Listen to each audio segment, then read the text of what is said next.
Muy buenos días, mis amados hermanos y hermanas. No hay nada mejor que empezar el día con la inspiración de nuestros profetas. Espero te guste mucho este programa. Bienvenidos a Discursos y Profetas de Ven Sígueme con Walter Posada.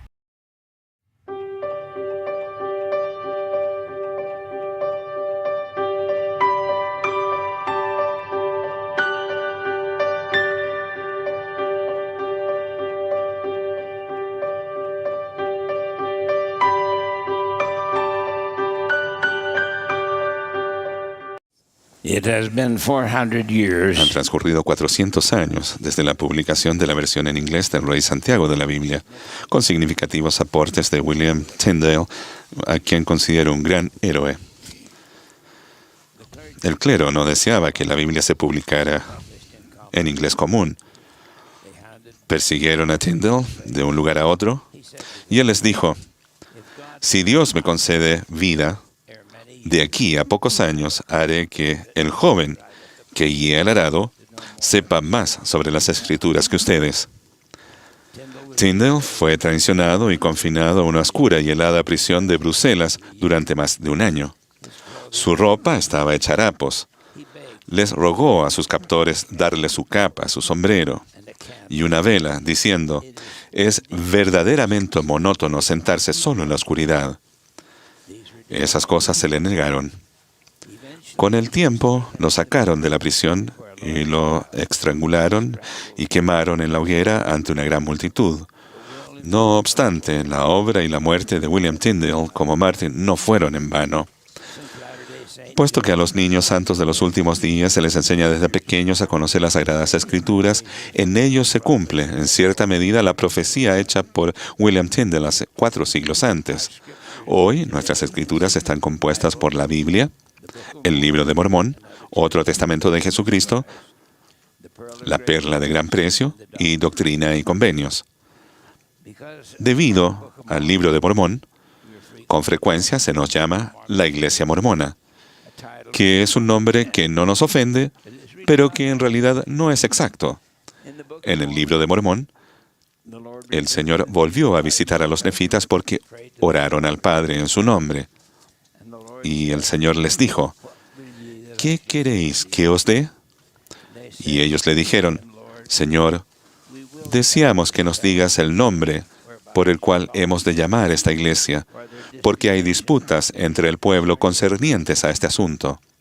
Y el Señor les dijo: ¿por qué es que este pueblo ha de murmurar y disputar a causa de esto? ¿No han leído las Escrituras que dicen que debéis tomar el nombre sobre vosotros, el nombre de Cristo? Porque por este nombre seréis llamados en el postrer día. Por tanto, cualquier cosa que hagáis, la haréis en mi nombre. De modo que daréis mi nombre a la iglesia, y en mi nombre pediréis al Padre que bendiga a la iglesia por mi causa. Por mi causa. ¿Y cómo puede ser mi iglesia salvo que lleve mi nombre? Porque si una iglesia lleva el nombre de Moisés, entonces es la iglesia de Moisés. O si se le da el nombre de algún hombre, entonces es la iglesia de ese nombre. Pero si lleva mi nombre, entonces es mi iglesia, si es que están fundados sobre mi evangelio. En obediencia a la revelación, nos llamamos la Iglesia de Jesucristo de los Santos de los Últimos Días, en lugar de la Iglesia Mormona. Una cosa es que los demás se refieran a la Iglesia como la Iglesia Mormona, o a nosotros como los mormones, y otra muy diferente, que nosotros lo hagamos. La primera presidencia declaró: el uso del nombre revelado, la Iglesia de Jesucristo de los Santos de los Últimos Días, es cada vez más importante en la responsabilidad que tenemos de proclamar el nombre del Salvador por todo el mundo. Por ello, pedimos que al referirnos a la Iglesia, usemos su nombre completo siempre que sea posible. Al referirse a los miembros de la Iglesia, sugerimos usar la frase «los miembros de la Iglesia de Jesucristo de los Santos de los Últimos Días». Como referencia abreviada, se prefiere «Santos de los Últimos Días». Los santos de los últimos días hablamos de Cristo, nos regocijamos en Cristo, predicamos de Cristo, profetizamos de Cristo y escribimos según nuestras profecías para que nuestros hijos sepan a qué fuente han de acudir para la remisión de sus pecados. El mundo podrá referirse a nosotros como lo desee, pero al hablar, recuerden siempre que pertenecemos a la Iglesia de Jesucristo. Algunas personas afirman que no somos cristianos, o bien no nos conocen en lo absoluto, o entienden mal. En la Iglesia, todas las ordenanzas se efectúan por la autoridad de Jesucristo y en su nombre. Tenemos la misma organización que tenía la Iglesia primitiva con apóstoles y profetas. En la antigüedad, el Señor ordenó 12 apóstoles. Se le traicionó y crucificó. Tras su resurrección, el Salvador enseñó a sus discípulos durante 40 días y luego ascendió al cielo. No obstante, faltaba algo. Algunos días después, los 12 se reunieron en una casa y de repente vino del cielo un estruendo como de viento recio que soplaba, el cual llenó toda la casa. Lenguas repartidas de fuego se posaron sobre cada uno de ellos y fueron llenos del Espíritu Santo. Sus apóstoles ahora habían recibido poder. Comprendían que la autoridad conferida por el Salvador y el don del Espíritu Santo eran esenciales para establecer su iglesia. Se les mandó que bautizaran y confirieran el don del Espíritu Santo. Con el tiempo, los apóstoles y el sacerdocio que poseían desaparecieron. Debían restaurarse la autoridad y el poder para presidir. Durante siglos, los hombres aguardaron con ansias el regreso de la autoridad y el establecimiento de la Iglesia del Señor. En 1829, se restauró el sacerdocio a José Smith y Oliver Cowdery por medio de Juan el Bautista y de los apóstoles Pedro, Santiago y Juan. Ahora se ordena al sacerdocio a los miembros varones de la Iglesia que son dignos, y dicha autoridad y el correspondiente don del Espíritu Santo, el cual se confiere a todos los miembros de la Iglesia tras el bautismo, nos distinguen de otras iglesias. Una de las primeras revelaciones manda que todo hombre hable en el nombre de Dios el Señor, el Salvador del mundo. Hoy en día, la obra de la Iglesia la efectúan hombres y mujeres comunes, llamados y sostenidos para presidir, enseñar y administrar. Es mediante el poder de la revelación y el don del Espíritu Santo que se guía a quienes son llamados para que conozcan la voluntad del Señor. Quizás otras personas no acepten cosas como profecías, revelaciones y el don del Espíritu Santo. Pero si acaso desean comprendernos, deben entender que nosotros lo aceptamos. El Señor lo reveló a José Smith una ley de salud, la palabra de sabiduría, mucho antes de que el mundo conociera algunos peligros. A todos se nos enseña a evitar el té, el café, el alcohol, el tabaco y, por supuesto, las diversas drogas y sustancias adictivas, las cuales están constantemente ante nuestros jóvenes. A quienes obedezcan esta revelación se les promete que recibirán salud y hallarán sabiduría y grandes tesoros de conocimiento, sí, tesoros escondidos.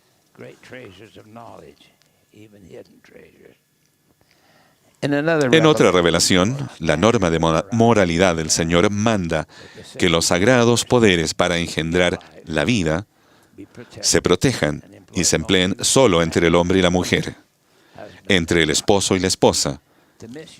El uso indebido de dicho poder solo lo excede en gravedad el derramamiento de sangre inocente o el negar al Espíritu Santo. Si alguien transgrede la ley, la doctrina del arrepentimiento enseña cómo eliminar el efecto de dicha transgresión. A todos se nos pone a prueba. Podríamos pensar que es injusto ser diferentes y estar sujetos a una tentación en particular. Sin embargo, ese es el propósito de la vida terrenal, el ser probados. Y la respuesta es la misma para todos. Debemos y podemos resistir las tentaciones de cualquier clase. El gran plan de felicidad se centra en la vida familiar. El esposo es la cabeza del hogar y la esposa el corazón. Y el matrimonio es una relación de igualdad. Un hombre santo de los últimos días es un responsable hombre de familia, fiel en el Evangelio.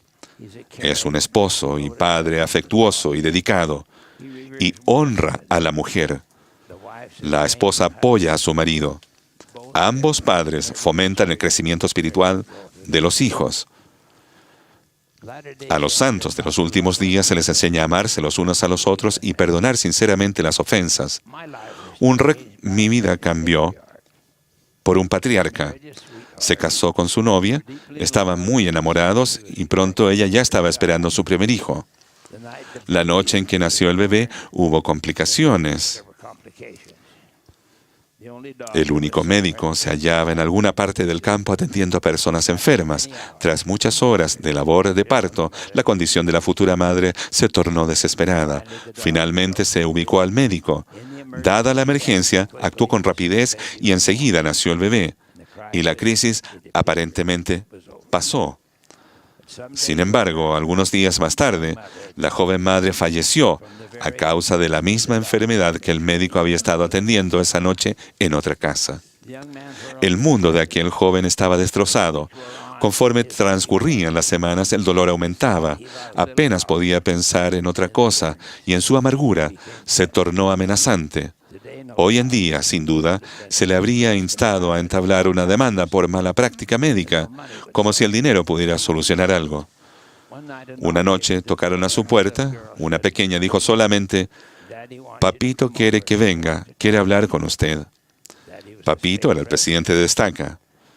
El consejo de aquel sabio líder era simple: «John, ya deja el asunto. Nada de lo que hagas al respecto te la devolverá. Todo lo que hagas lo empeorará. John, déjalo así».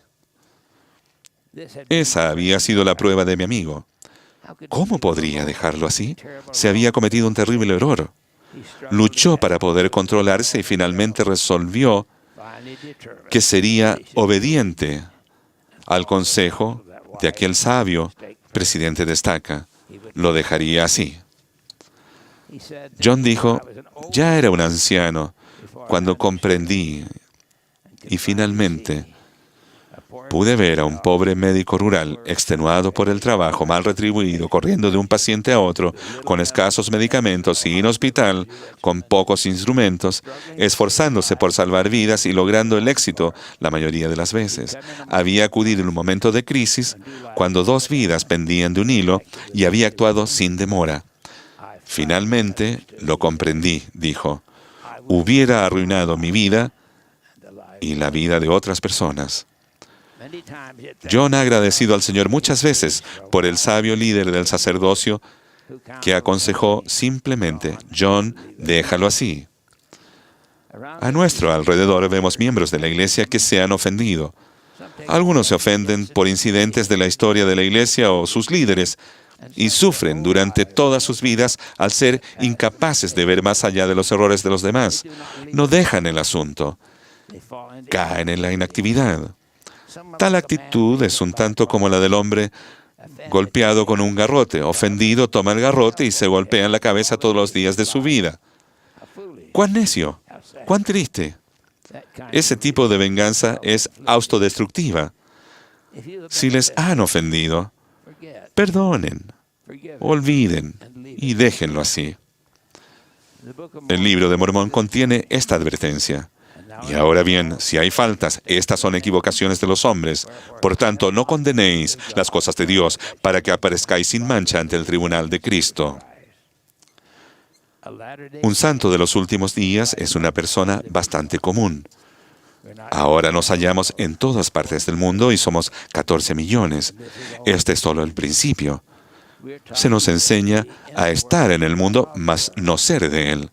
Por lo tanto, llevamos vidas comunes dentro de familias comunes, entremezclándonos con la población general. Se nos enseña a no mentir, hurtar ni engañar. No usamos lenguaje profano. Somos positivos y felices y no tememos a la vida. Estamos dispuestos a llorar con los que lloran y a consolar a los que necesitan de consuelo y ser testigos de Dios en todo tiempo y en todas las cosas y en todo lugar. Si alguien busca una iglesia que requiera muy poco, sepa que esta no es la que busca. No es No es fácil ser santo de los últimos días, pero al final de cuentas, este es el único curso verdadero. A pesar de la oposición o las guerras, rumores de guerras y terremotos en diversos lugares, ningún poder ni influencia puede detener esta obra. Ningún poder. Cada uno de nosotros puede tener la guía del Espíritu de revelación y del don del Espíritu Santo. Tan inútil le sería al hombre extender su débil brazo para contener el río Missouri en su curso decretado o devolverlo hacia atrás, como evitar que el Todopoderoso derrame conocimiento desde el cielo sobre la cabeza de los santos de los últimos días. Si ustedes tienen algún problema, algo pesado en su corazón, olvídenlo. Déjenlo pasar. Hagan un poco de arrepentimiento y van a ser visitados por el Espíritu Santo y confirmado por el testimonio de que ustedes saben de que existe. Y van a ser mirados y bendecidos. Es una invitación a venir a Cristo. Y en esta iglesia, la iglesia de Jesucristo, de los santos de los últimos días, la única iglesia viviente sobre la faz de la tierra, por su sola declaración, es donde encuentran el gran plan de salvación. De esto doy testimonio en el nombre de Jesucristo. Amén. Espera, no te vayas todavía. Recuerda que tenemos muchos contenidos para ti. Elige el que más te gusta, aquí en Ven, Sígueme con Walter Posada.